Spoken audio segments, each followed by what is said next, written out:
Ok, nuevamente buenos días, tardes o lo que sea. Docs, el día de hoy vamos a ver el tema de contracción muscular.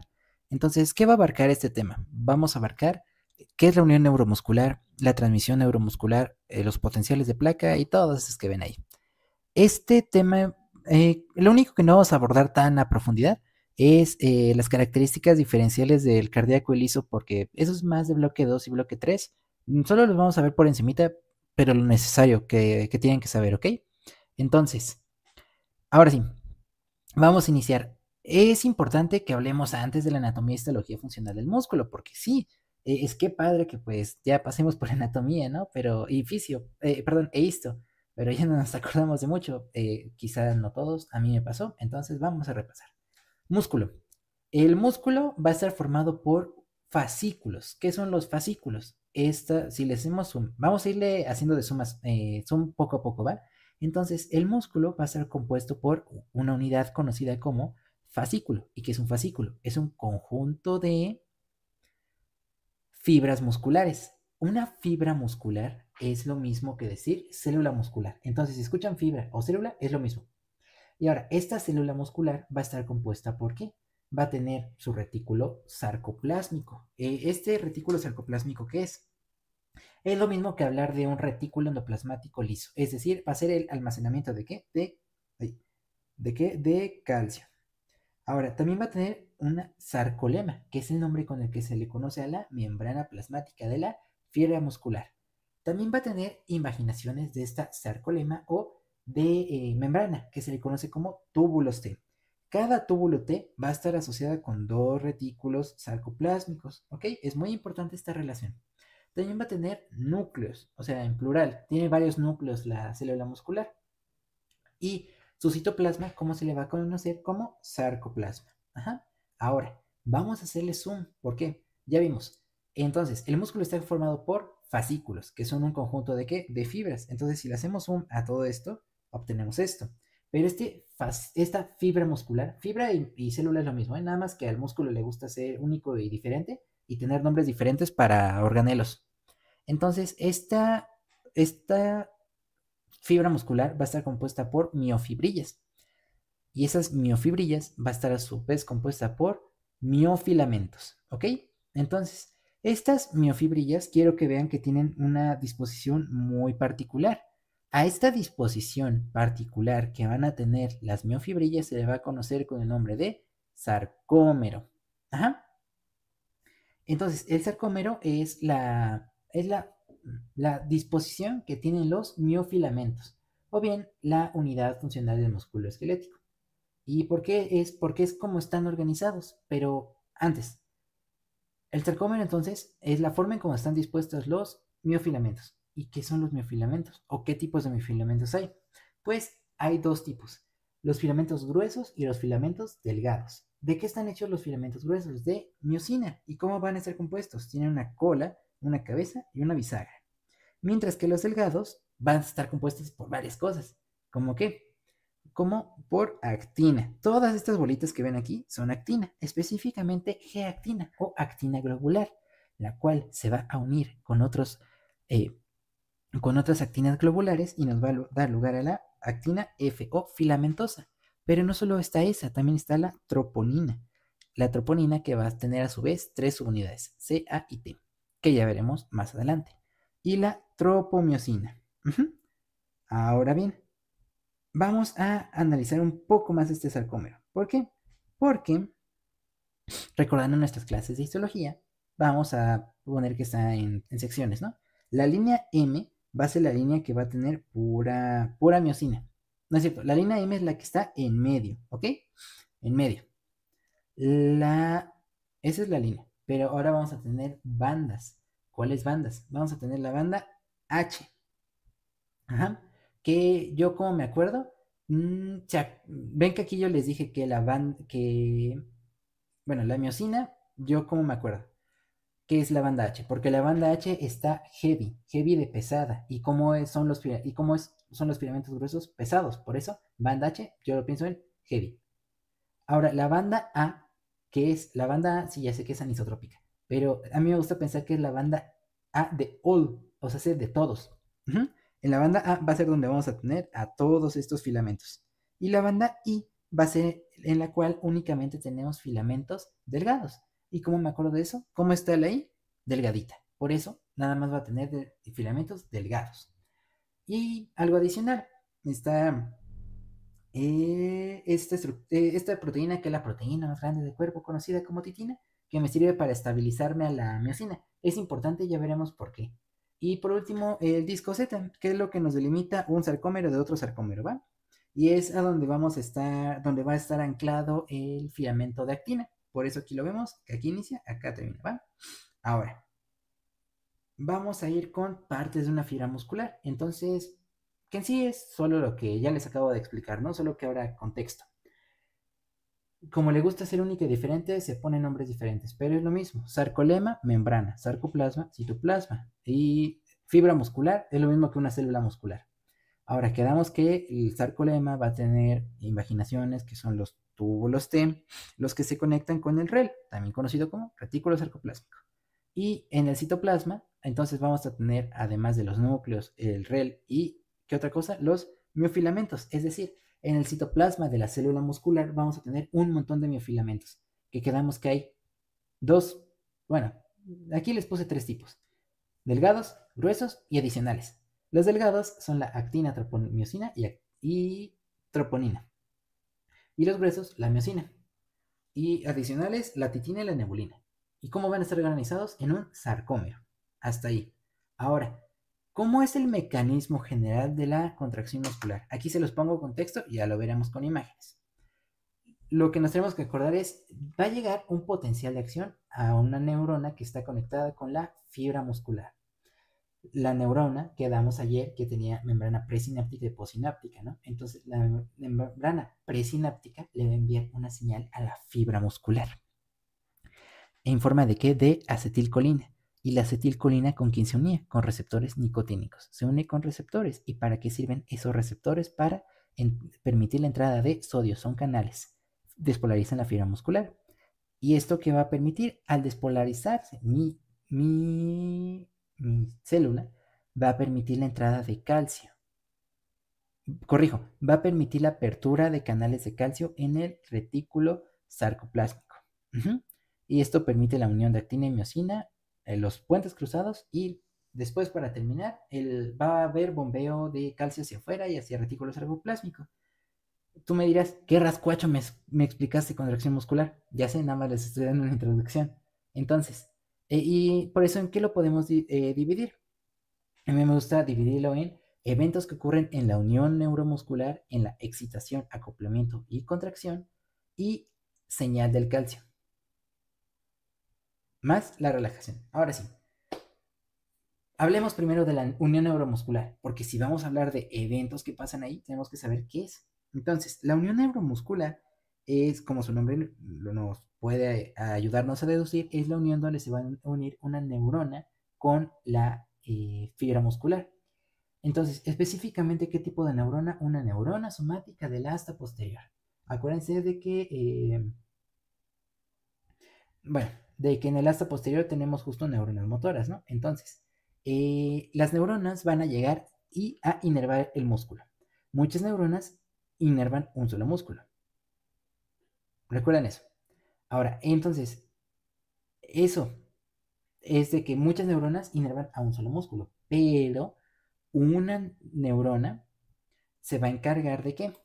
De inervar a varias fibras musculares. Entonces, un músculo puede estar inervado por muchas neuronas y una sola neurona puede inervar a muchas fibras musculares. Entonces, la neurona se ramifica e inerva a varias fibras. Entonces, ¿a esto cómo se le conoce? Al conjunto de la neurona y todas las fibras musculares que inerva se le conoce como unidad motora, ¿ok? Neurona más todas las fibras inervadas. Esto de aquí es unidad motora, ¿ok? Y ahora, unión neuromuscular, creo que hace rato se los dije mal, perdón.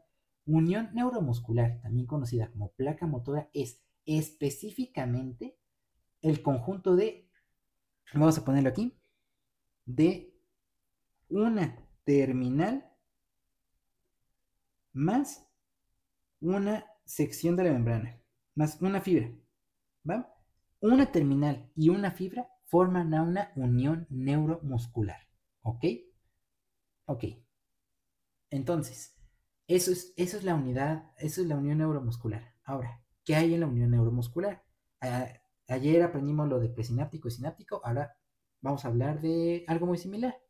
¿Qué hay en la terminal sináptica? Es lo mismo de ayer. Están las mitocondrias, las vesículas, la calmodulina, que ayer no se los dije, pero es esa proteína que me permite anclar al calcio con la membrana. La sinasa dependiente de calcio-calmodulina, que es otra proteína que se encarga de, mm, de anclar a la vesícula en la membrana. También está la sinapsina y eso en la terminal presináptica. Mientras que la hendidura sináptica tenemos la acetilcolina esterasa, que es la enzima que ya conocíamos, ¿no? La que degrada la acetilcolina. Y en el sarcolema, ¿qué va a haber? Es la membrana de la fibra muscular. Entonces vamos a tener que a estos invaginaciones de membrana y también a hendiduras subneurales. Además, pues tenemos a nuestros receptores de acetilcolina, ¿no? Que ya los conocemos, y los canales de sodio dependientes de voltaje. Entonces, ahora, vamos a hablar del proceso de secreción de la acetilcolina. Ya más o menos ayer vimos cómo era, ¿no? Nuevamente vamos a repasarlo. Entonces, llega un potencial de acción a mi neurona o a la terminal presináptica y causa la despolarización de la misma. ¿Por qué? Porque pues tenemos que, a ver, llega el impulso nervioso. Al llegar, ¿qué pasa? Que va a aumentar el potencial de membrana. ¿Esto qué va a permitir? Que se abran los canales de calcio dependientes de voltaje. ¿Y para qué habíamos dicho que servía este calcio? Pues yo ayer nada más les dije que servía para la secreción de las vesículas de acetilcolina, pero ahora seamos más específicos todavía. ¿Por qué? El calcio cuando entra va a formar el complejo calcio-calmodulina y este calcio-calmodulina va a activar a la sinasa dependiente de calcio-calmodulina. Esta sinasa activa una proteína conocida como sinapsina y la sinapsina es la que favorece la unión de vesículas de neurotransmisor con la membrana. ¿Ok? Entonces, el calcio se une con la calmodulina. Entonces, calcio-calmodulina da lugar ¿a qué? A la activación de la sinasa de calcio, dependiente de calcio-calmodulina. La sinasa dependiente de calcio-calmodulina. Y esta sinasa activa la sinapsina. Y es la sinapsina la que ayuda a que se anclen las vesículas con la membrana plasmática. No es importante que se aprendan todos estos pasos, pero por si les quedó la duda, ¿no? No me gustaría dejarles nada más con que, sí, unas proteínas.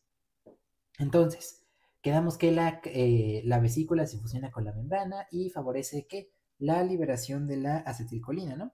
Y luego de eso se une con su receptor. ¿Qué receptor? Receptor nicotínico. ¿Cuántos se unen? Dos vesículas de acetilcolina, que permite la entrada del sodio. ¿Y el sodio qué hace cuando entra en la membrana del músculo? Pues lo va a hacer más positivo, por lo tanto va a elevar su voltaje de membrana.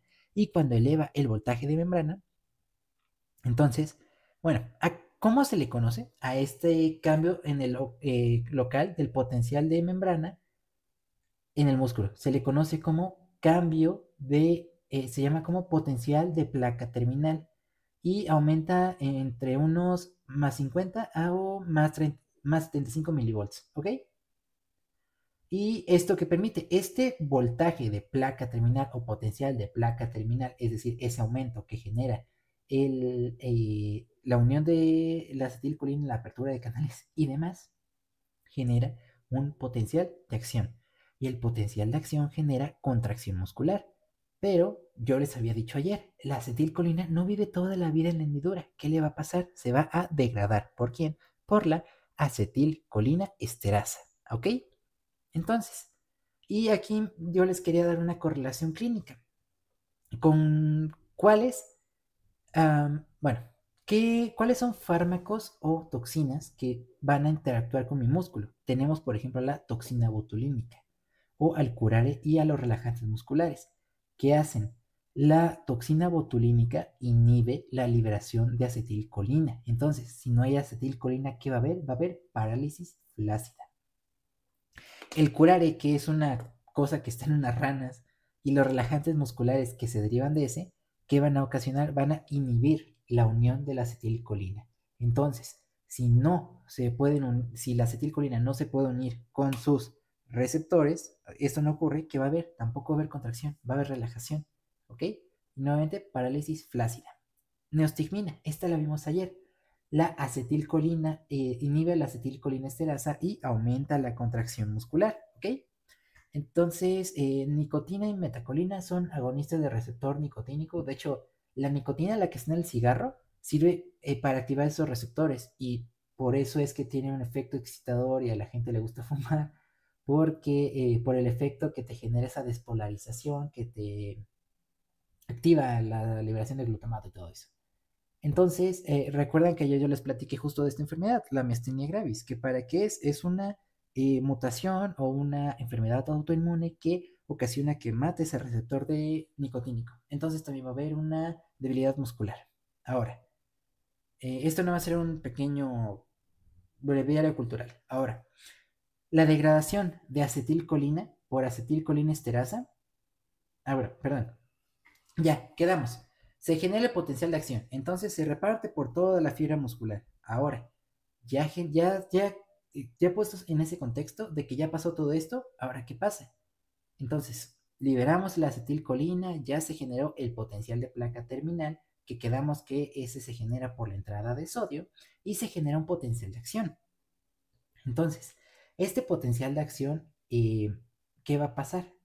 Como es un potencial de acción, pues se va a estar distribuyendo por toda la membrana, ¿no? Entonces, ¿hasta dónde va a llegar? Va a llegar hasta las invaginaciones de membrana, que eran los túbulos T. ¿Y estos túbulos T con qué estructuras quedamos que estaban relacionadas? Con los receptores, perdón, ahí se me fue, el retículo sarcoplásmico, perdón. Entonces, al relacionarse con este retículo sarcoplásmico, ¿por qué es importante? Porque cuando vamos enviando estas cargas positivas, van a llegar a una proteína que nosotros tenemos en nuestros túbulos T, conocida como receptor de dihidropiridina, el cual va a detectar ese aumento del voltaje de membrana y se va a activar, modificando su estructura.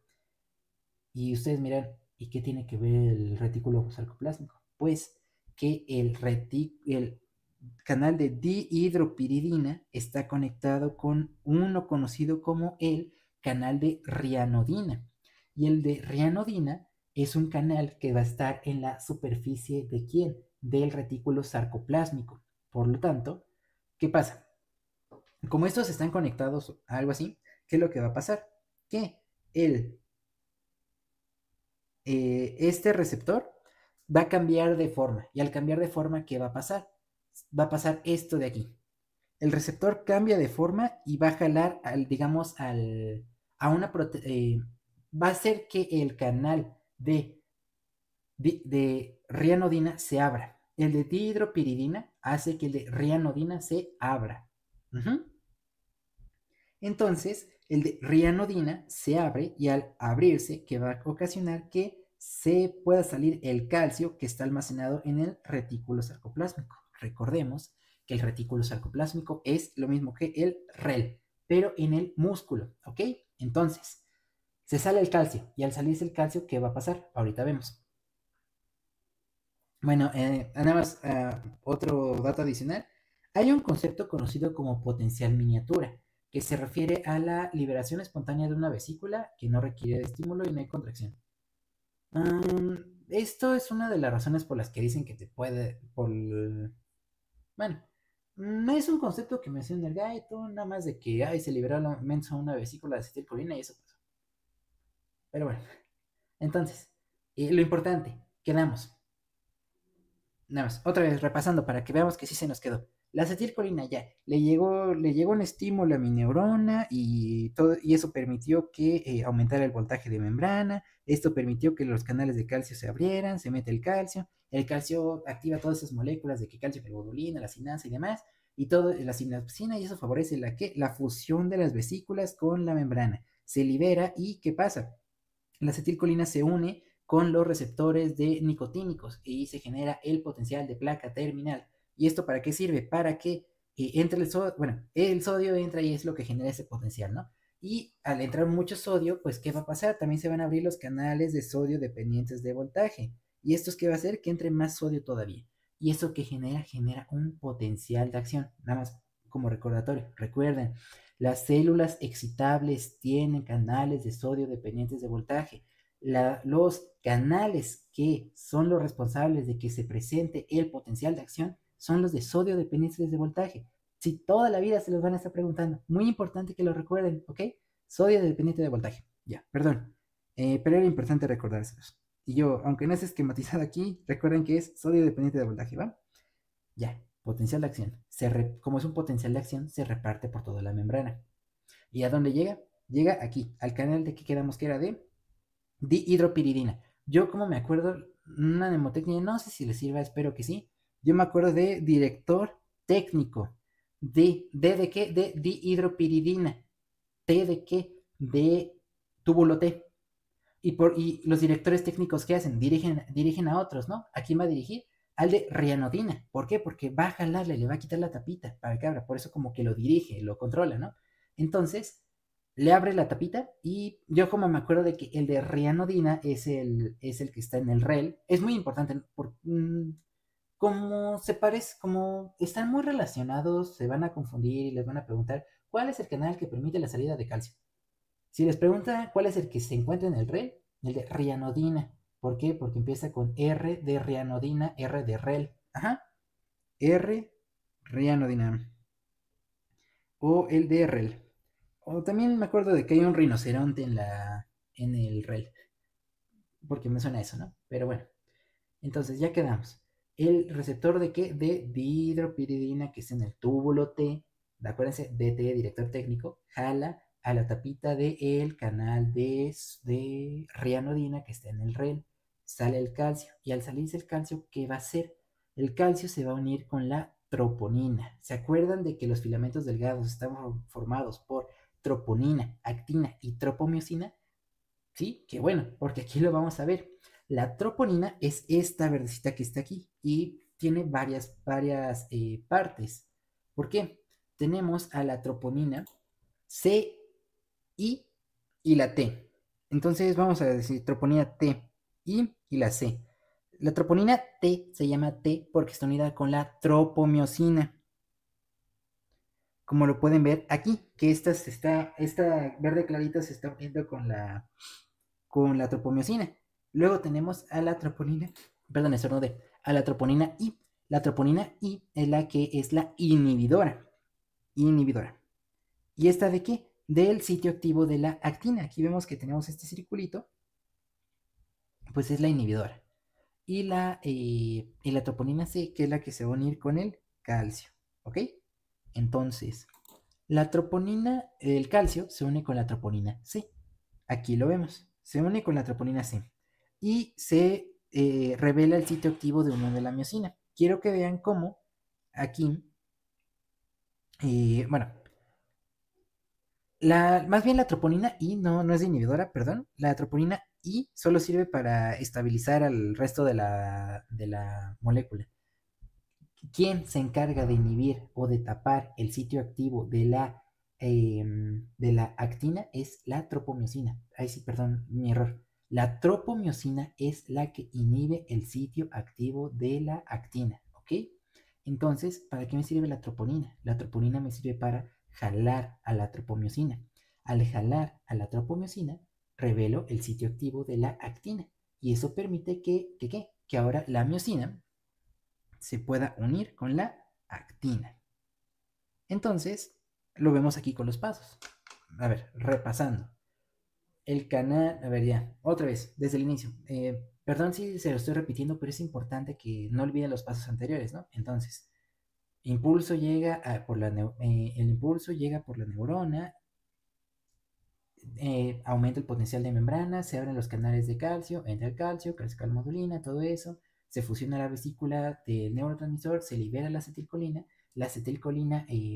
abre los canales nicotínicos, entra el sodio, se aumenta el voltaje de membrana, eso es el potencial de placa terminal, luego como aumenta el potencial de membrana, se alcanza el umbral y se genera el potencial de acción porque se abren los canales de sodio dependientes de voltaje, entra el sodio, bueno, se genera potencial de acción, eso implica que se va a repartir por toda la membrana y entre esa repartirse por la membrana baja por los túbulos T y llega hasta el canal de dihidropiridina, el cual va a abrir al canal de rianodina, no, bueno, porque cambia de conformación, y el de rianodina, que está en el REL, se abre, permite la salida de calcio. El calcio se une con ¿quién? Con la troponina C. Acuérdense, troponina tres subunidades T y la C. La T de tropomiosina, la C de calcio. El calcio se une con la troponina C y la tropo... ¿Y qué es lo que pasa? Que la troponina se gira, cambia de conformación todo raro y jala a la tropomiosina con ella. Al hacer eso, ¿qué pasa? Que se revela el sitio activo de unión de la miosina y la actina. Ahora la miosina se une con la actina. Y aquí es donde se da ahora sí algo que se conoce como golpe activo. Cuando la miosina se une con la actina se da el golpe activo. ¿Y para qué sirve? Para acortar al sarcómero. Ahora, la contracción va a continuar mientras la concentración de calcio esté alta, pero no siempre, a menos que quieras un espasmo o tetanización. ¿Ok? Entonces, ahora, como yo les dije, bueno, nada más aquí, ¿por qué estas imágenes les puse en esta parte? ¿Se acuerdan lo del sarcómero, no? ¿Y qué es lo que hace cuando hay una contracción? La contracción implica que el sarcómero se va a hacer más chiquito. Es decir, va a pasar de estar así a estar así. ¿Ven cómo ahora los filamentos de actina están más cercanos a la línea M? Entonces la contracción acorta el sarcómero o ¿qué hace? Hace que la banda H, que se acuerdan de high de miosina, esté más chiquita, o que la banda A de all esté más grande. ¿Ok? Entonces, eso sería todo.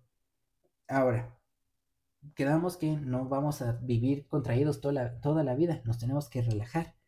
Para relajar, ¿quién entra? ¿Quién le entra el quite? Entra la bomba cerca. ¿Qué es la bomba cerca? Cerca o calcio TPasa. Esta sirve para meter calcio al retículo sarcoplásmico por medio de transporte activo. Es decir, pues de ahí que sea una TPasa, ¿no? Gasta ATP para meter calcio. ¿Y por qué? Porque se está moviendo en contra del gradiente de concentración. Entonces, vamos a tener una proteína conocida como calsecuestrina, la cual adentro del REL va a evitar la salida del calcio. Aquí lo vemos.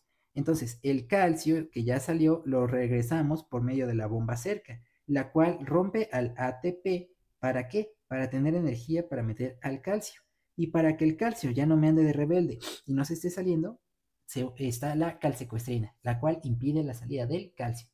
Entonces, cuando baja el calcio, ¿qué pasa? La troponina ya no mueve a la tropomiosina y se vuelve a cubrir el sitio activo. Y la actina y la miosina se separan y los elementos elásticos vuelven a la normalidad. ¿Cuáles son los elementos elásticos? Pues la titina, que es de aquí. Ahora sí. Entonces, ¿qué moléculas vimos que participan en la contracción? Los filamentos delgados y los filamentos gruesos. Los filamentos delgados que están formados, bueno, la actina, tropomiosina y la troponina. La actina es la que está formada por muchas moléculas de G-actina, lo de la actina globular, y tiene sitios activos donde son la miosina. La tropomiosina inhibe a esos sitios activos. Ajá. ¿Y esto cuándo? Cuando está en ausencia del calcio. Ahora la troponina, aquí sí, perdón, que se las expliqué mal, aquí sí ya se las explico bien, perdón. La T viene de tropomiosina, está unida a la tropomiosina, la C se une al calcio y la I está unida a la actina, esa era la I de actina. Y la troponina es la que se encarga de iniciar la contracción, ¿cuándo? Cuando se le une el calcio. Y por último, los filamentos gruesos que tenemos de la miosina, ¿no? Hay dos cadenas pesadas, cuatro cadenas ligeras. Las dos cabezas, que son estas de aquí, que tienen función de ATPasa y las dos bisagras. Entonces, ahora, ¿cuál es el papel del calcio en la relajación y contracción muscular? En sí, si les preguntan cuál es el ion que permite la contracción muscular, el calcio. ¿Por qué? El calcio es a donde se une la troponina. Bueno, el calcio se une con la troponina C. Y eso que hace que la troponina se gire y jale a la tropomiosina y libere el sitio activo. Entonces, esto que permite que haya una unión fuerte entre la actina y la miosina. Pero si no hay calcio, la tropomiosina inhibe esos sitios activos. Ahora, para que no se confundan entre troponina, tropomiosina y demás, igual, una mini mnemotecnia, no sé si les sirva. Yo me acuerdo de que troponina, o sea, la troponina, me suena como una niña. O sea, tropo, yo le digo niña.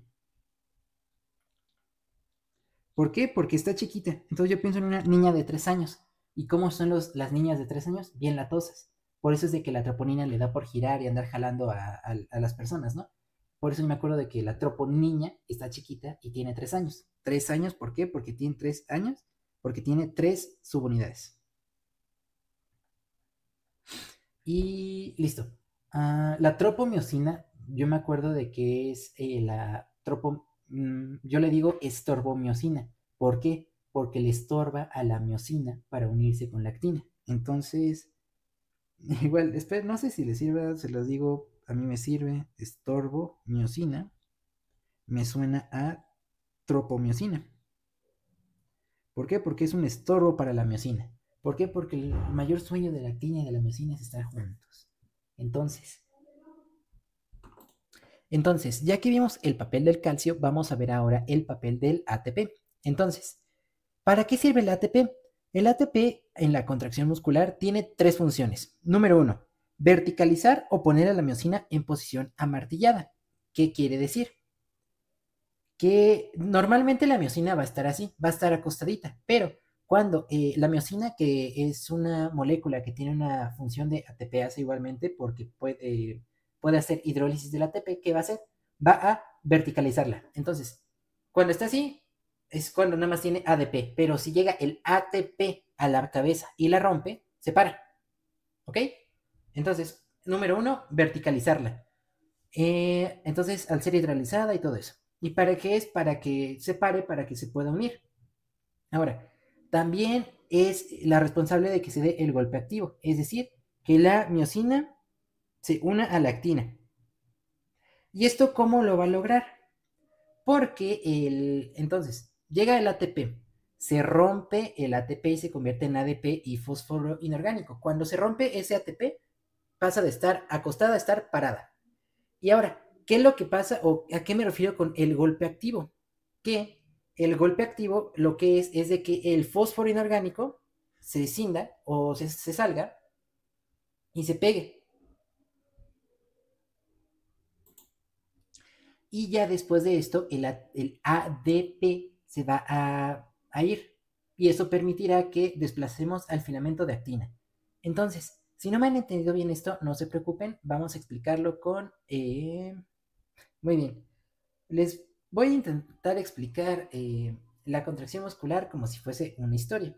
Una historia en la cual vamos a tener 4 personajes. La miosina, la actina, la troponina y la tropomiosina. Entonces, ¿quién es el personaje número 1? El personaje número 1 quedamos que es la actina. La actina lo vamos a ver como si fuese esto, como si fuese va a ser una historia en la cual la hermanita, bueno, la hermana llamada actina, vamos a ponerlo con morado, la actina sale con su novio miosina. Pero, como normalmente pasa, como que no confían en los novios y demás, pues va a ir cuidada de quién? De su hermana mayor, que es la tropomiosina.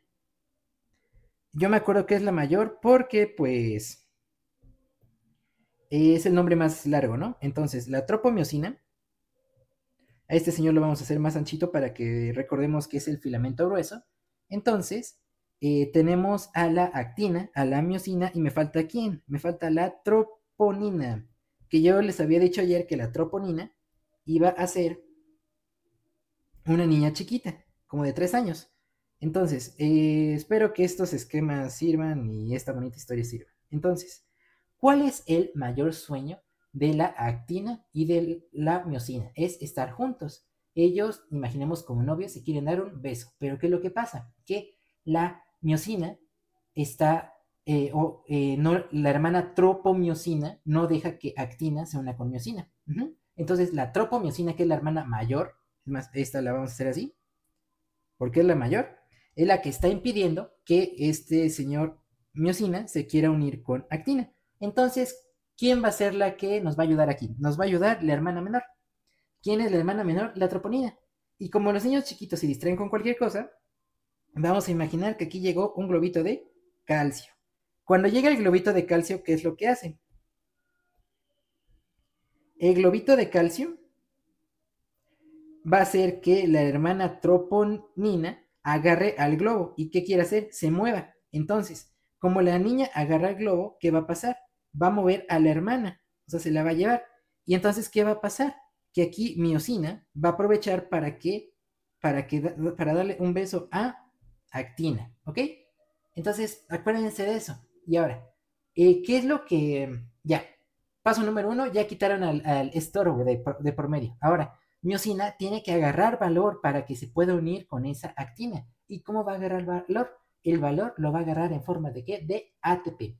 Entonces, tiene que agarrar mucho valor y ese valor es el ATP. Entonces, ¿qué tiene que hacer? Se agarra ese valor y dice, ya, a lo güey, y rompe al ATP, ya dice, ya rompo más que valor, digamos, ese miedo que tenía, ese miedo del ATP lo rompe. Y eso que le da valor. Entonces, ¿eso que permite? Al romper eso, permite que se pueda unir. Ya agarró valor y ya se unió. Ya están los dos juntos, ¿no? O bueno, ya se decidió a quererle dar un beso. Pero ahora, ¿qué tiene que hacer? Ahora tiene que, entonces, digamos, el ATP es miedo, lo rompe y ese miedo se convierte en valor. Ahora, ese valor hace que se acerque, le hace, es más, la jala, hace que la acerque más hacia ella, ¿no? Así, se acercan más.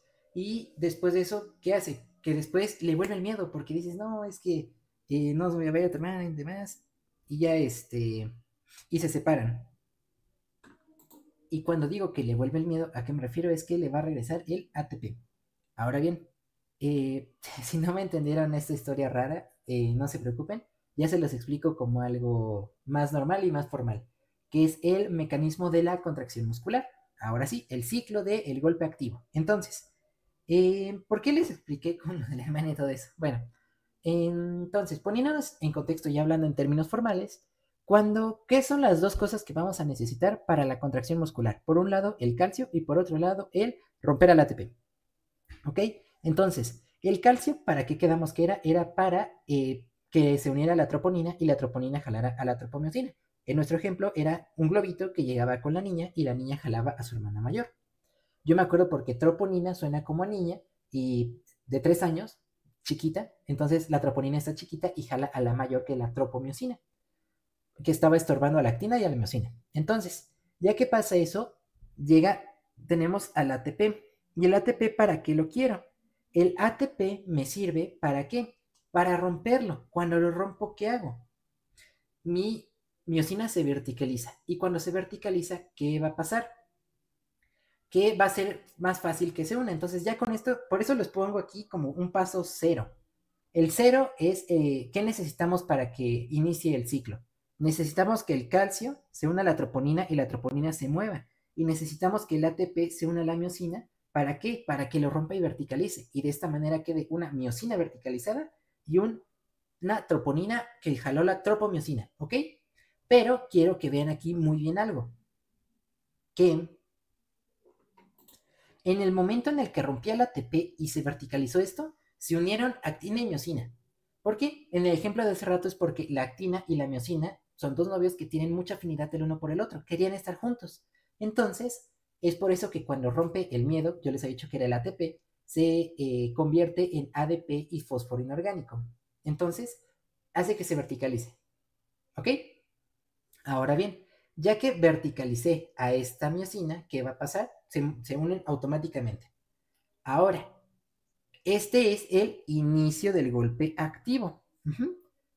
¿Y qué es el golpe activo? Es el proceso por el cual la miosina va a jalar a la actina. Así de fácil. ¿Por qué? Porque ya que se verticalizó, ahora ¿qué va a pasar? Va a sacar al fósforo inorgánico. Y en ese movimiento en el que avienta el fósforo para allá, ¿qué hace? Que hace que la miosina jale a la actina hacia el lado contrario. Imaginemos que son fuerzas que se van al lado contrario. Avienta el fósforo hacia un lado y yo jalo la actina hacia el otro. ¿Ok? Y cuando termina el golpe activo, cuando se libera el ADP, ¿ok? ese es el final del golpe activo. Entonces, el golpe activo serían estas tres fases, que consisten en que mi cabeza de miosina se unió a la actina. ¿Por qué? Porque hidrolicé el ATP y se verticalizó. Luego lo muevo, ¿por qué? Porque aventé al fósforo inorgánico y se mueve. Y luego también voy a mover a quién, al ADP, y se va a quedar de esta manera mi miosina. Y siguen unidos, ¿ok? Entonces, ¿qué es lo único que va a separar a la miosina de la actina? Es el ATP, que yo les había dado en el ejemplo de los novios, que el ATP iba a ser como si le regresara el miedo. Entonces regresa y ahora ¿qué pasa? Se separan. Por lo tanto, la actina y la miosina van a tener mucha afinidad, mientras que la cabeza de miosina esté verticalizada y la estropomiosina no esté estorbando, siempre se van a unir, ¿ok? Y esta es una pregunta que suelen hacer. ¿Qué es lo que permite que la cabeza de miosina se separe de la actina? El ATP. Es por eso que cuando una persona se muere, tiene algo conocido como rigor mortis. ¿Por qué? Porque tiene una contracción generalizada, ya que ya no hay ATP, entonces la actina y la miosina siempre van a estar unidas. Además de que con la muerte, pues hay también muerte celular, liberas al calcio, y el calcio se une con el calcio es lo que permite que ya vimos que se mueva la tropomiosina, entonces va a estar libre el sitio activo de la actina y la miosina va a estar permanentemente unida a la actina y permanentemente contraído. Es por eso que, pues, como ya estamos muertos, no tenemos ATP y no hay nada que lo separe, ¿ok? Entonces, a esto se le conoce también con el nombre de el ciclo de los puentes cruzados. Ya, nada más para repasar. A ver, si quieren, lo represento ahora con mis manos. Entonces, paso número 1, o bueno, paso número 0. Troponina llega y el calcio llega y jala a la troponina con todo y tropomiosina. Ya nadie estorba. Paso 0.2. La miosina está así, está acostada. Llega el ATP, lo rompe, se convierte en ADP y fósforo inorgánico y se para. O sea, de estar acostada, se pone así. Y aquí está mi actina. Y como tienen mucha afinidad y ya nadie le está estorbando, ¿qué pasa? Se unen, ¿ok? Ahora bien, ¿qué pasa? Voy a aventar al fósforo inorgánico, entonces lo dejamos así, aventamos al fósforo inorgánico, ¿y qué pasa? Que mi cabeza de miosina jala a la actina, ¿ok? Y luego, ya después de que terminamos eso, se libera el ADP. ¿Y qué pasa? A esto se le conoce como el golpe activo. Y ahora bien, esto sigue unido, no se han separado. ¿Qué es lo que va a pasar? Va a llegar una molécula de ATP y me va a separar a mi miosina de la actina. Y listo. Y vuelve a estar acostadita. ¿Hasta que qué? Hasta que vuelva a hidrolizar al ATP, lo que permita que se verticalice y se una nuevamente con la actina. Espero me hayan entendido, ya sea con mis manos, ya sea con los dibujitos, ya sea con la historia fea. Entonces, dicho esto, pues pasemos con algunos conceptos físicos, que sí, ahorita se vienen cosas medias complicadas, pero espero que se pueda entender. A ver, ¿qué es tracción? La tracción es la fuerza que se aplica sobre un objeto con la finalidad de arrastrarlo, es decir, jalar un objeto para moverlo. ¿Y esto qué hace? Cuando jalamos a un objeto, vamos a generar una tensión. Y entonces, ¿sobre quién? Sobre ese objeto que estamos jalando. ¿Por qué? La tensión es la fuerza generada por el efecto de la atracción que se ejerce sobre un objeto. Entonces, ¿qué es la tensión? La tensión es la fuerza que se va a generar en un objeto al que jalamos. La atracción es la fuerza de jalar y la tensión es la fuerza que se genera en el objeto que estoy jalando. Entonces, dentro de esta tensión vamos a tener dos tipos, una tensión durante la contracción y una tensión antes de la contracción o en reposo. Aquí hay mucho texto, no se espanten, por favor. Pero está muy fácil de entender. Dice, la cantidad de unión o superposición de los filamentos de actina y miosina determina la tensión que puede desarrollar un músculo con la contracción. ¿Qué quiere decir? Que entre mayor sean las miosinas unidas con las actinas, va a ser mayor la fuerza que se va a poder generar. Pero eso sí, Para que se unan actina y miosina, deben estar alineadas las cabezas con los sitios activos de la miosina. ¿A qué me refiero? Solo actina y miosina se deben de superponer. Miosina nunca debe de tocar a los discos Z, y si la actina se superpone con actina, la fuerza será menor. En otras palabras, para que tener la mayor fuerza de contracción, se tiene que tener una distancia perfecta en el sarcómero. ¿Por qué? O sea, este tema se llama relación fuerza-longitud del sarcómero. Entonces, ¿qué quiere decir? ¿Y por qué les digo que tiene que estar a la distancia perfecta? Miren esto. Quedamos. La fuerza que yo voy a ser capaz de generar es directamente proporcional a la cantidad de uniones de actinas y miosinas. Por lo tanto, si aquí no tengo ninguna unión de actina y miosina, ¿cómo es la fuerza? Nula. ¿Por qué? Porque no se están uniendo. Entonces están de acuerdo que no puedo generar contracción. Si la contracción, hablando en sentido histológico, es acortar al sarcómero, si no lo puedo agarrar a la actina y no puede, la miosina no puede jalar a la actina, no hay contracción.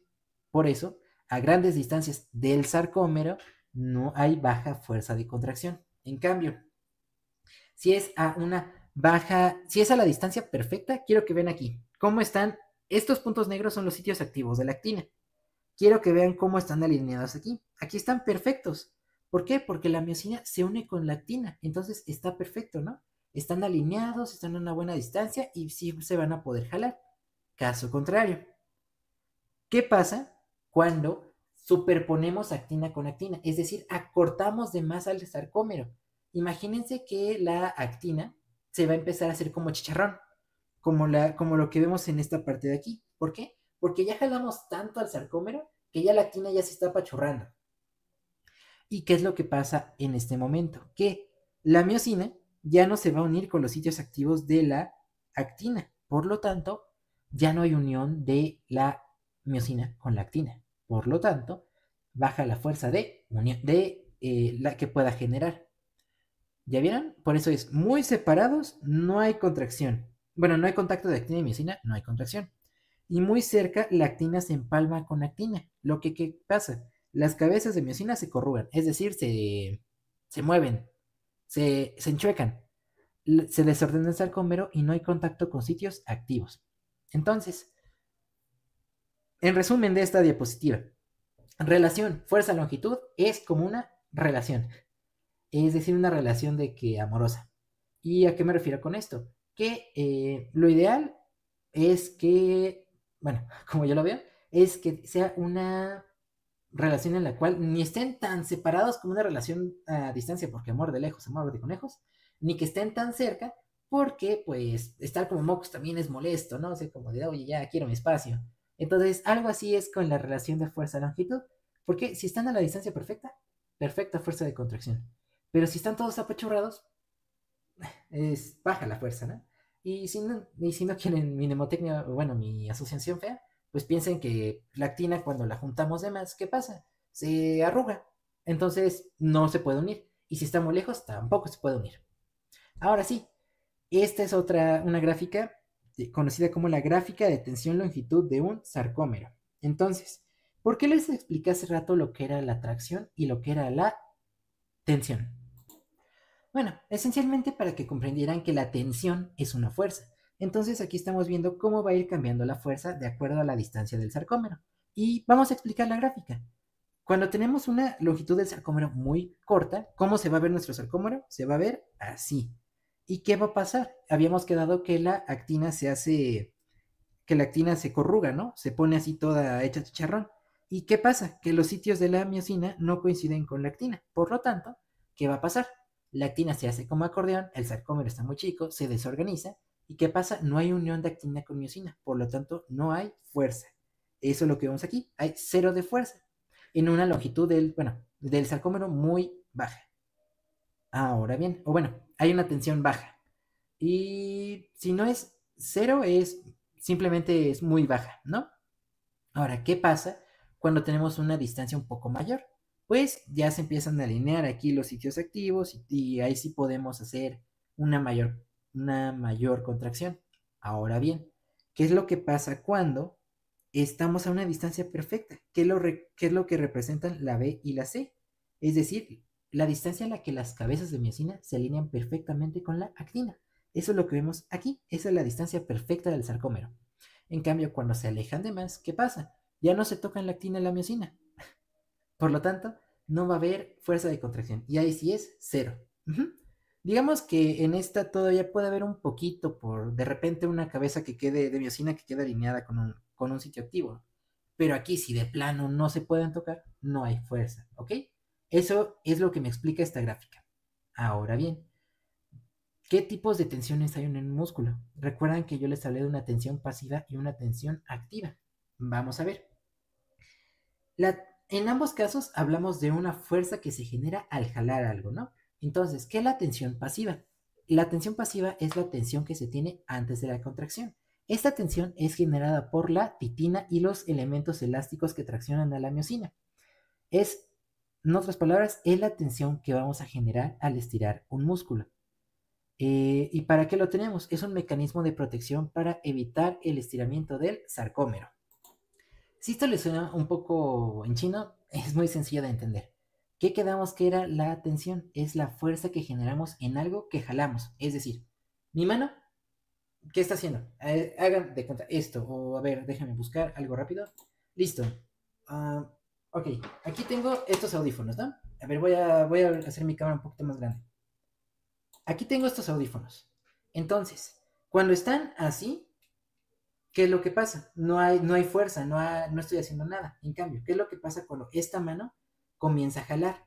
Mi mano ejerce una fuerza de tracción sobre los audífonos.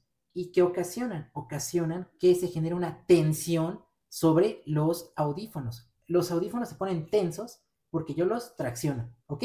Entonces, eso es la tensión. Es la fuerza que se genera en aquello que yo jalo, ¿ok? Entonces, dicho esto, cuando hablamos de una tensión pasiva, ¿quién es a quien le estoy aplicando la fuerza? ¿A quién estoy jalando? A quien estoy jalando es a la miosina. ¿Y quién le está jalando? La titina. Quiero que vean nuevamente el esquema. Vamos rapidísimo. Aquí está mi miosina. ¿Y quién está anclado? ¿Y quién está unido a la miosina? La titina. ¿Se acuerdan que les había dicho que era un elemento elástico, no? Entonces, ¿qué es lo que hace qué es lo que va a hacer esta señora de aquí? Que esta señora de aquí, cuando nosotros aumentamos la longitud del músculo, es decir, si yo hago esto con mi brazo, o sea, igual ustedes no lo ven, pero yo estoy tratando de tocar una pared. Cuando estoy tratando de tocar la pared, estoy aumentando la longitud de mi músculo. ¿Por qué? Porque la titina va a estar jalando a la miosina. ¿Y esto qué va a generar? De entrada me duele, ¿no? ¿Y a qué se debe? A que la titina está jalando a la miosina, ¿ok? Entonces, tensión pasiva, ¿qué es la tensión que genera la titina? ¿Sobre quién? Sobre la miosina. Pero están de acuerdo que si yo estiro mi músculo, no hay contracción, ¿verdad? Por eso se llama tensión pasiva, ¿ok? Y por eso aquí les expliqué, es la tensión que se genera cuando yo estiro un músculo. Y esto es para que pues no se vaya a deshacer el sarcómero. Esa es su finalidad. Por eso se dice que es un mecanismo de protección para evitar el estiramiento del sarcómero. Ahora bien, ¿qué es la tensión activa?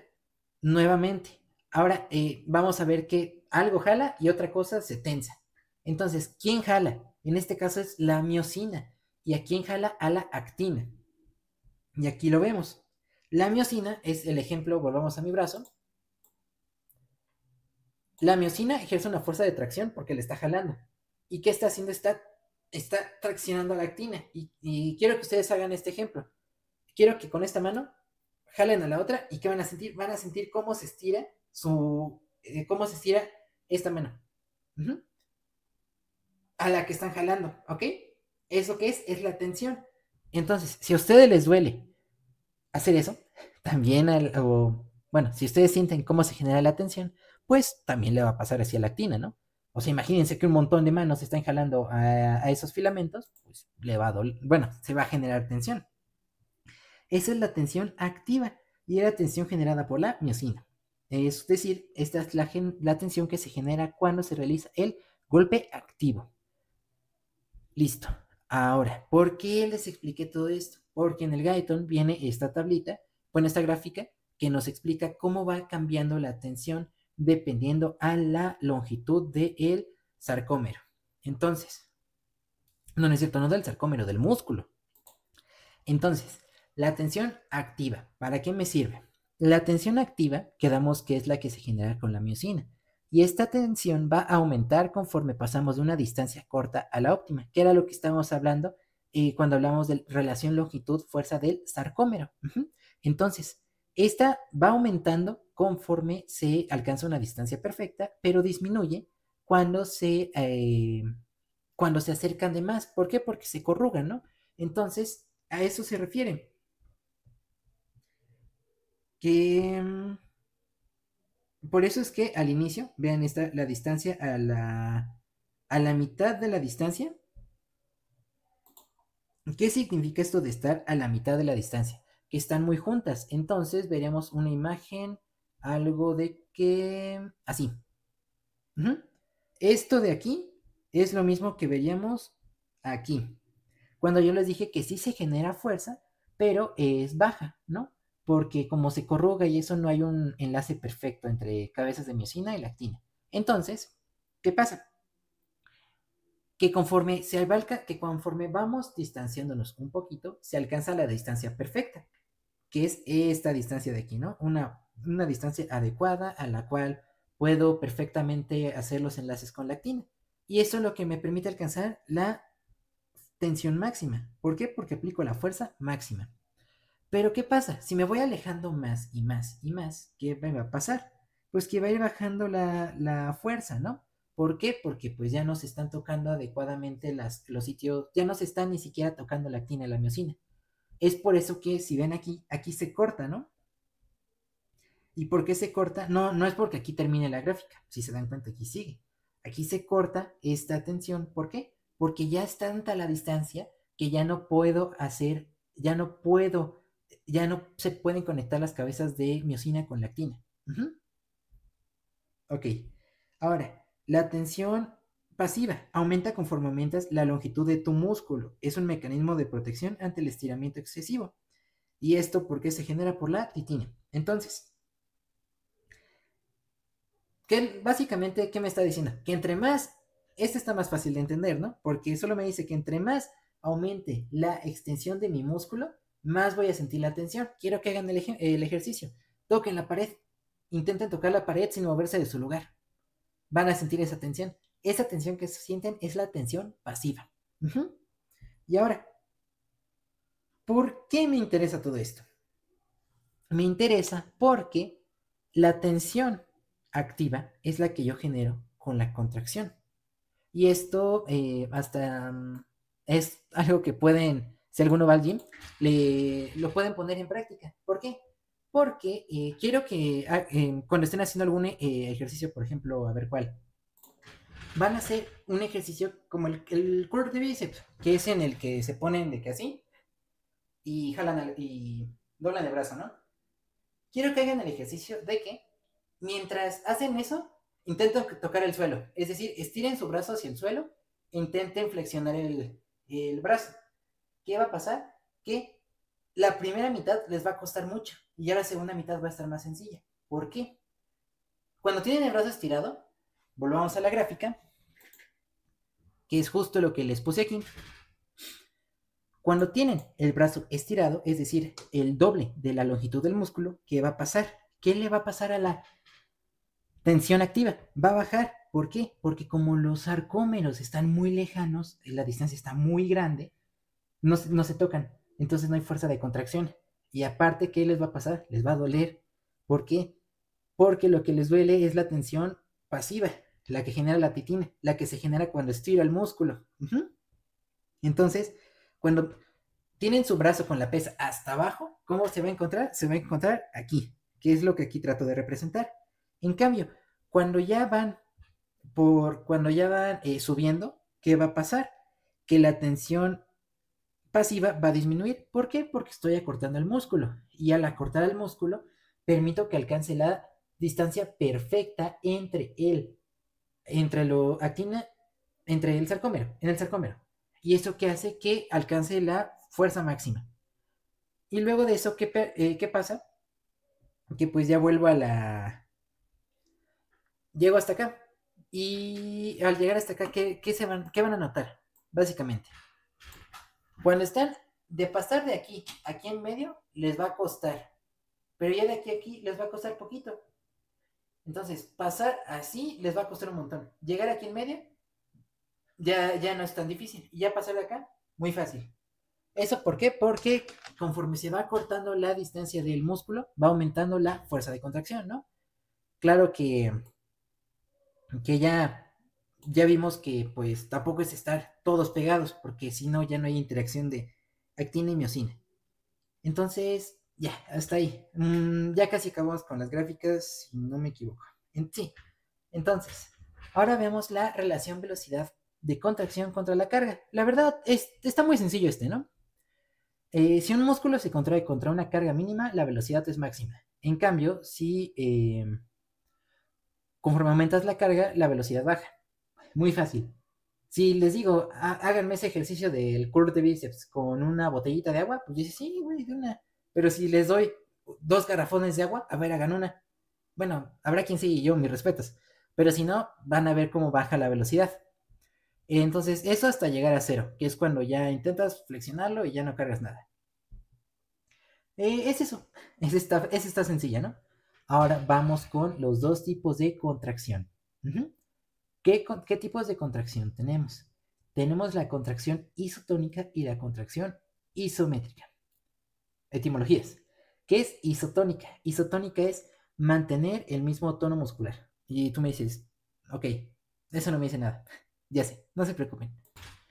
Pero quiero que vean la diferencia. Esta de isotónica se llama isotónica porque mantiene el mismo tono. ¿Por qué? Porque la carga siempre es la misma. Ejemplo, si yo los pongo a cargar una pesa, esa pesa siempre les va a estar ejerciendo la misma fuerza hacia abajo. Pero, ¿qué es lo que pasa? Esta se observa cuando la fuerza supera a la carga. ¿Qué quiere decir?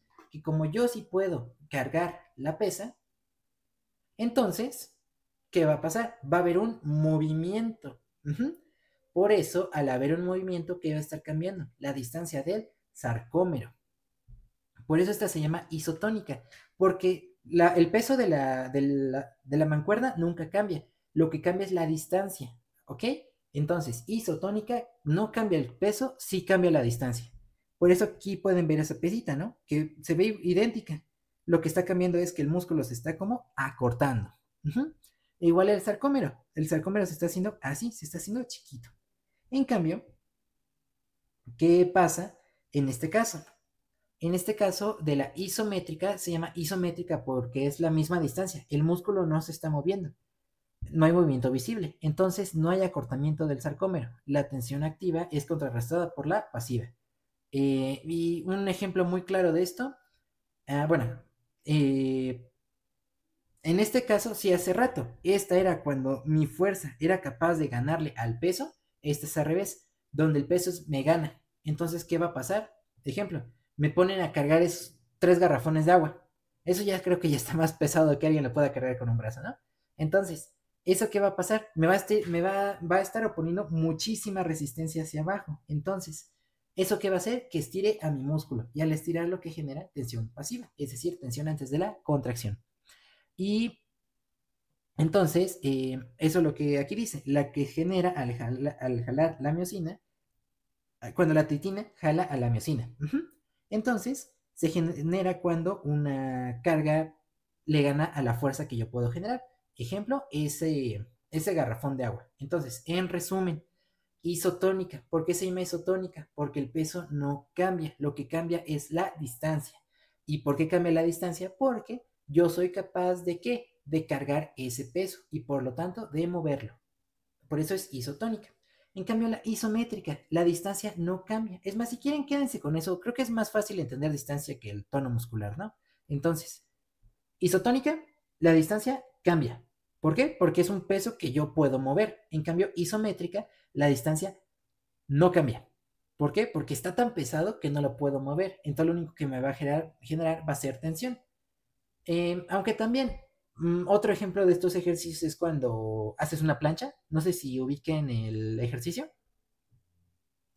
No tengo una imagen, pero es ese donde te pones, digamos, en cuatro en el suelo y y tienes que aguantarte estando ahí. Entonces, listo. Ahora, volviendo al inicio, cuando yo les hablaba de que era una unidad motora, que habíamos quedado que la unidad motora es la unidad motora es la neurona más las fibras musculares a las que inerve, ¿no? Entonces, al clasificarlas hay dos tipos, la pequeña y la grande. Unidad motora pequeña es cuando tenemos una neurona que inerva a pocas fibras musculares. ¿Esta dónde va a estar? En músculos pequeños. Por ejemplo, una neurona que inerva a dos o tres fibras. En cambio, una unidad motora grande es la que va a inervar a muchas fibras musculares. Está presente en músculos grandes.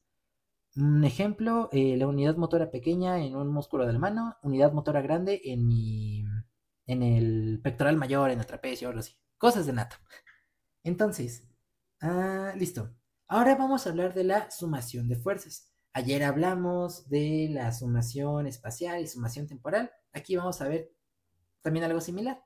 Entonces, ¿qué es la sumación de fuerzas? Es la combinación de estímulos para generar una contracción más fuerte o sostenida. Esto lleva a una fuerza mayor. Tenemos dos tipos de sumación, de fibras múltiples y de frecuencia. La sumación de fibras múltiples es cuando activamos simultáneamente varios, bueno, cuando activamos a muchas unidades motoras, básicamente. Y la sumación de frecuencia es cuando aumentamos la frecuencia de estímulos. Si no me entendieron, no se preocupen. Aquí está. La sumación de fibras múltiples es similar a lo que ayer veíamos con la sumación espacial. Es otro ejemplo de la unión hace la fuerza. ¿Por qué? Igual, el ejemplo de ayer. Yo estoy chiquito y quiero mover un microbús porque se paró ahí en la calle. Entonces, yo solito no puedo. Entonces, ¿qué es lo que pasa? Si me dicen mueva un cochecito de juguete, pues es poca carga, ¿no? Entonces, es poca fuerza la que tengo que generar. Entonces, yo solito puedo. Que eso es lo que vemos con las fibras musculares. Si es poca la carga, va a ser poca la fuerza que tenga que generar y por lo tanto, pocas las unidades motoras pequeñas que voy a utilizar. En cambio, si la carga es muy grande y la fuerza que tengo que hacer es mayor, ¿qué hace mi cuerpo? Dice, activa unidades motoras grandes. Ahora, ¿qué característica tiene una unidad motora pequeña y una grande? Las pequeñas son muy excitables. ¿Por qué? Pues es fácil contraer a tres fibras musculares. En cambio, una unidad motora grande es muy poco excitable. No es tan fácil contraer a 80 a la vez. Entonces, ¿qué te está diciendo? La fuerza aumenta porque las fibras nerviosas se dan cuenta de que solitas no pueden. Era lo que yo les decía. Si a mí me ponen a mover un triciclo, yo solito puedo.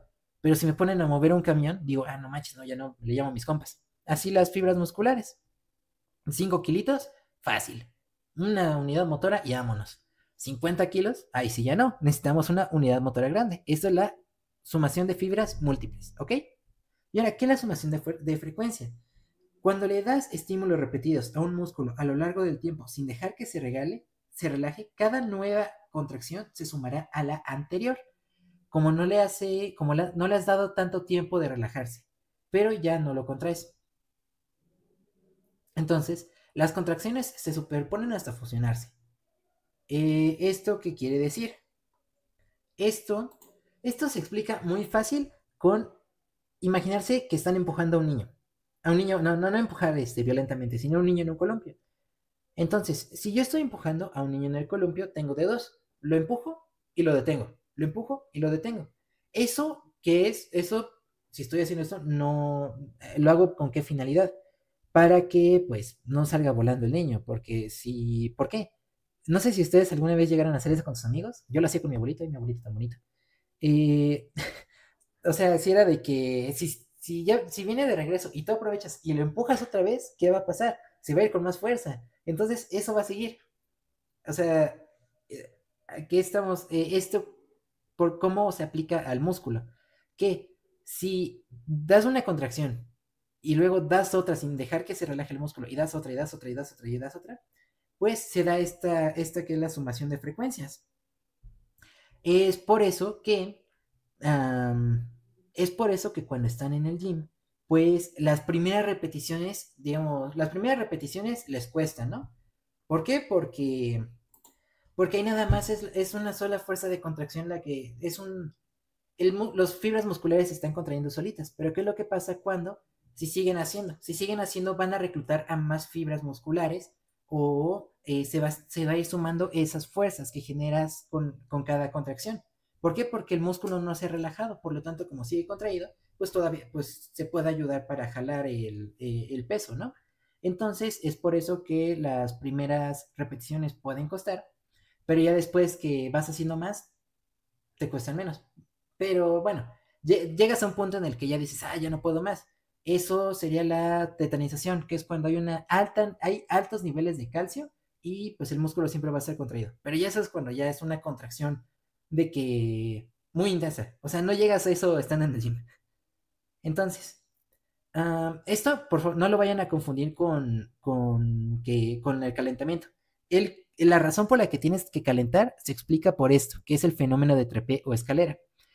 Si tiene tiempo que no contraes el músculo, habrá poco calcio en el sarcoplasma. Entonces, ¿qué va a hacer? Si hay poco calcio, ¿qué habíamos quedado? La cantidad de calcio va a ser igual a la fuerza de contracción. Entonces, si hay poco calcio, baja contracción.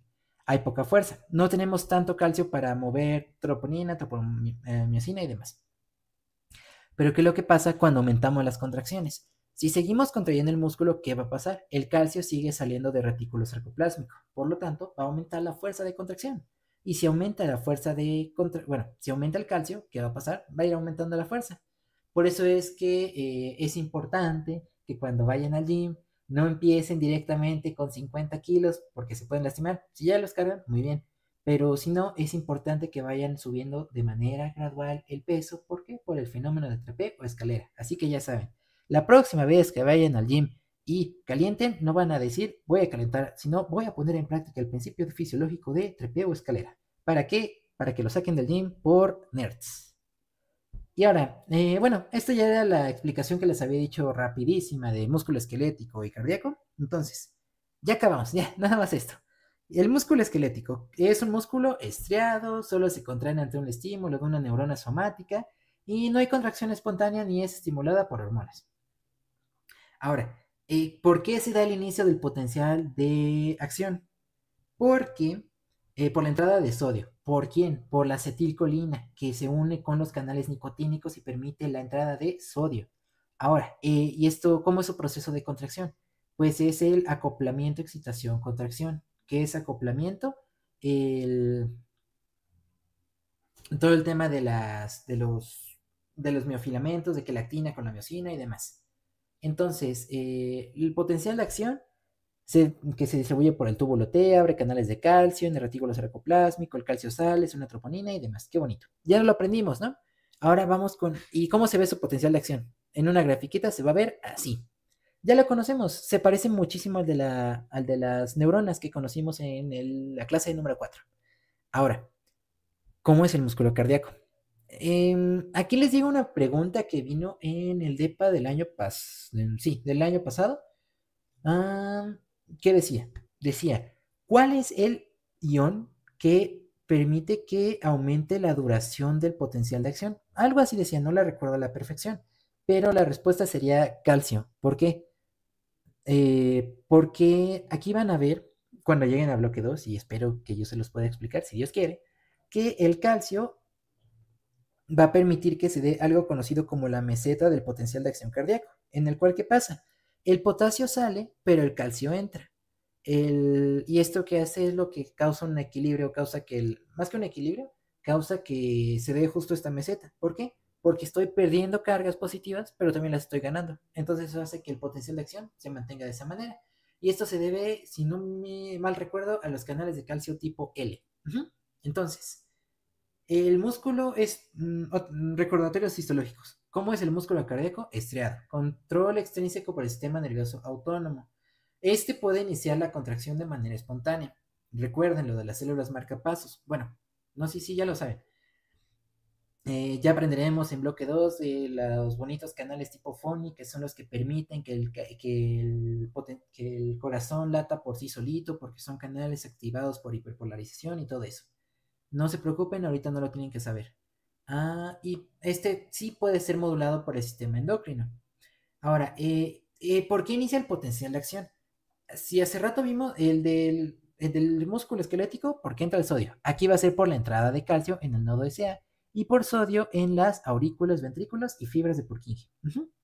Ahora, también aquí hay algo muy similar del acoplamiento con excitación-contracción. Y también es entrada de calcio durante la meseta, induce la liberación de calcio del retículo sarcoplásmico. Y es similar, también hay ciclo de puentes cruzados, porque también tiene troponina. Y el potencial de acción se ve así. Ahora, el esquelético. Este va a tener, este es pequeño, carece de estriaciones, su control es extrínseco por el sistema nervioso y puede iniciar contracción de manera espontánea, es decir, este sí, solito. ¿Por quién? Por las células de Cajal que conoceremos en bloque 3. Y este va a ser modulado a fuerzas por el sistema endocrino. Las hormonas y todo pues afectan al intestino. Y la diferencia es, aquí también el inicio del potencial de acción se da por la entrada de calcio. Solo que aquí no hay de que troponina y tropomiosina. Aquí el acoplamiento, excitación y contracción es en el que el potencial de acción abre los canales de calcio de dependencias de voltaje. Se une la calmodulina, se activa la sinasa dependiente de canales de calcio, sinasa pega fosfato, demás, cadena ligera. Pero aquí en ningún momento hablamos de troponina. O sea, aquí no hay troponina. Aquí no hay ciclo de los puentes cruzados. Entonces, donde sí hay ciclo de los puentes cruzados es en estos dos. Igual, sé que no di la mejor explicación, pero la verdad es que no necesitan del todo el conocer estos músculos porque ya los veremos después, no se preocupen. ¿Y cómo se ve el potencial de acción? Se ve así. Entonces, pues listo, eso sería todo por la parte de este tema. Entonces, pues igual espero seguir avanzando porque yo no los quiero dejar solitos. Y aprovechando ahorita que están con el paro, pues a ponernos listos, ¿va? Todas las clases van a durar máximo como esta larga, no se preocupen. Haré lo que esté de mi parte para que no duren tanto. Ahora, déjenme ver rapidísimo algo. Listo, les quería poner unas preguntas tipo DEPA, ya saben. Entonces, vamos a ellas, a explicar rapidísimo. En el tratamiento de la miastenia gravis, al inhibirse la acetilcolinesterasa, ocurrirá vamos, pensemos, ¿qué era la acetilcolinesterasa? La acetilcolinesterasa es la enzima que degrada la acetilcolina. Por lo tanto, están de acuerdo que esto no sería. O sea, no tiene nada que ver la acetilcolina con la liberación. Tiene que ver con la degradación. Esto tampoco, porque nuevamente tiene que ver con la acetilcolina, no es un bloqueador. Y disminuye la contracción por menor estimulación postsináptica, pues no. ¿Por qué? Porque la idea del tratamiento es aumentar la contracción. Por lo tanto, la opción correcta es la B. Durante la relajación muscular ocurre que se incrementa el calcio. No, al contrario, aumenta. ¿Por qué? No es cierto. Al contrario, disminuye. ¿Por qué? ¿Qué quedamos que hace el calcio? El calcio sirve para que la troponina jale la tropomiosina y la actina se une con la miosina. Por lo tanto, no. Se abre el canal de rianodina. Tampoco. Es un evento que está asociado con la contracción muscular. Recuerden, el canal de rianodina se encuentra en el REL y eso permite que cuando el canal de dihidropirina jala, cambia de conformación, hable de renodina, ¿no? Entonces, ¿y la tropomiosina expone los sitios activos de la actina? No. De entrada, la tropomiosina los tapa. Y el único caso en el que los expone cuando es en contracción. Entonces, no. Por lo tanto, ¿cuál es la opción correcta? El calcio es transportado activamente al retículo sarcoplásmico. Aquí un bonus. Quiero preguntarles, ¿cómo se transporta hacia el interior? Piensen rapidísimo. 1, 2, 3. Por la bomba cerca. ¿Y quién es la bomba cerca? Es un transportador activo de calcio. ¿Y para qué me sirve? Para pues, meter el calcio al REL. Y bonus. ¿Cuál es una molécula que favorece que se mantenga adentro? ¿Quién? Calcicostrina. Muy bien. Ahora, en la relación longitud-tensión del músculo esquelético, la tensión desarrollada por el... es proporcional ¿a qué? A la concentración de calcio intracelular. Si bien es verdad que la contracción es proporcional a la concentración de calcio, al hablar de la relación longitud-tensión no tiene nada que ver. Ahora, el número de puentes cruzados entre la actina y la miosina, chance, ¿no? La frecuencia de estimulación nerviosa, no, eso está más relacionado con una sumación con alguno de los procesos de sumación que vimos y el número de fibras musculares inervadas. De hecho, aquí podemos ver, este sería un ejemplo de sumación de fibras múltiples y este sería por ejemplo, sumación de frecuencia, por ejemplo. Entonces, no. ¿Cuál es la respuesta? Esta. Ahora, ¿por qué? Porque, ¿qué quedamos? Que longitud-tensión que tiene que ver con la longitud del sarcómero. ¿Y qué quedamos? Que tiene que haber una distancia perfecta para que el número de puentes cruzados sea el ideal, ¿no? Entonces, es por eso. Ahora, en el acoplamiento, excitación, contracción del músculo esquelético, la despolarización del túbulo T activa inicialmente ¿a quién? Acuérdense de mi mnemotecnia fea, que espero les sirva. Entonces, ¿el canal de Renodina del REL? No. ¿Por qué? Porque ese no es el primero que se activa. Y acuérdense, es más, aquí no les debí de poner eso. ¿Dónde se encuentra el canal de renodina y dónde el de dihidropiridina? Si se acuerdan de mi mnemotecnia, DT, director técnico, dihidropiridina, túbulo T. ¿Ok? Entonces, esta sería la respuesta correcta. Ahora, cuando la acetilcolina se une a sus receptores nicotínicos en la placa motora, ¿ocurre qué? ¿Qué ocurre? ¿Qué es el canal nicotínico? ¿Qué es el receptor nicotínico? Es un receptor de acetilcolina que es un canal iónico ¿de quién? De sodio. Por lo tanto, ¿qué va a permitir? La apertura de canales de sodio dependientes de ligando. Y por último, la exposición de los sitios activos de actina y el desplazamiento de la tropomiosina se deben ¿a quién? Espero recuerden mi mnemotecnia de la niña. La niña de 3 años que va al globito. ¿Quién es la troponina? C. ¿Y qué hace? Pues se une, el calcio se une a la troponina C, cambia de conformación, la troponina jala la tropomiosina y se liberan los sitios activos de la actina. Entonces, listo. Ahí están sus preguntas tipo DEPA. Y ya, quedó. Aquí mi poderosísima clave para que no se les olvide, ¿verdad? Entonces, eso sería todo. De mi parte, espero ir avanzando muchísimo más. De hecho, creo que ya terminamos fisiología celular. Entonces, vamos a iniciar con la bonita fisiología nerviosa que a todos les gusta tanto. Así que me despido nuevamente. Que Dios los cuide mucho y estudien en el paro, ¿va? Todo va a estar bien. Los quiero, docs.